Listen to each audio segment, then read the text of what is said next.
ایک شخص گھر آیا تو اس کی بیوی نے کہا، ہمارے غسل خانے کے پاس جو درخت ہے اسے کٹوا دو۔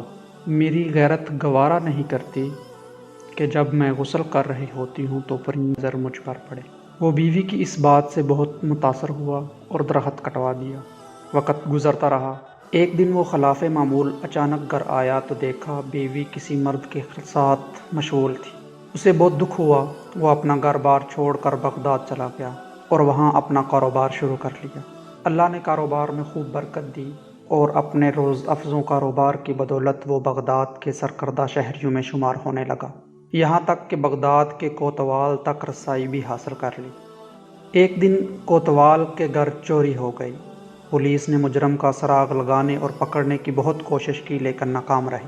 اس نے دیکھا کہ ایک شیخ کا کوتوال کے گھر آنا جانا ہے اور کوتوال ان کی بے حد تعظیم کرتا ہے، لیکن ایک بات اس کی سمجھ میں نہیں آتی تھی کہ شیخ آدھے پاؤں پر چلتے ہیں، پورا پاؤں زمین پر کیوں نہیں رکھتے۔ اس نے کسی سے وجہ پوچھی تو اسے بتایا گیا یہ پورا پاؤں زمین پر اس لیے نہیں رکھتے کہ کہیں کیڑے مکوڑے نہ کچھ لے جائیں۔ وہ شخص فوراً کوتوال کے پاس گیا اور اسے کہا، جان کی امان ہو تو عرض ہے، آپ کی چوری اسی شیخ نے کی ہے۔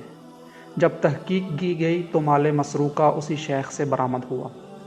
کوتوال نے حیرانی سے کہا، ہم نے کبھی سوچا بھی نہیں تھا کہ یہ شیخ بھی ایسا کر سکتے ہیں، تمہیں کیسے معلوم ہوا؟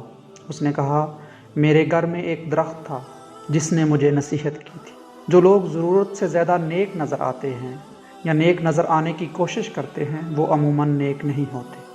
حقیقت یہ ہے کہ کچھ لوگ ظاہری طور پر بڑے با اخلاق نظر آتے ہیں، لیکن حقیقی زندگی میں ان کے شر سے ان کے محلے دار، رشتہ دار، حتیٰ کہ ان کے گھر والے بھی پناہ مانگتے ہیں۔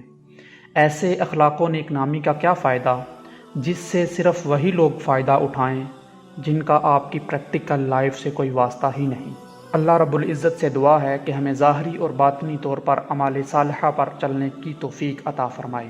اگر آپ کو یہ ویڈیو اچھی لگی ہو تو اپنے دوستوں کے ساتھ ضرور شیئر کیجیے اور مزید اس طرح کی اچھی ویڈیو کے لیے ہمارے چینل کو ضرور سبسکرائب کریں تاکہ آنے والی ہر نئی ویڈیو کا نوٹیفیکیشن آپ کو مل سکے۔ اللہ نگہبان۔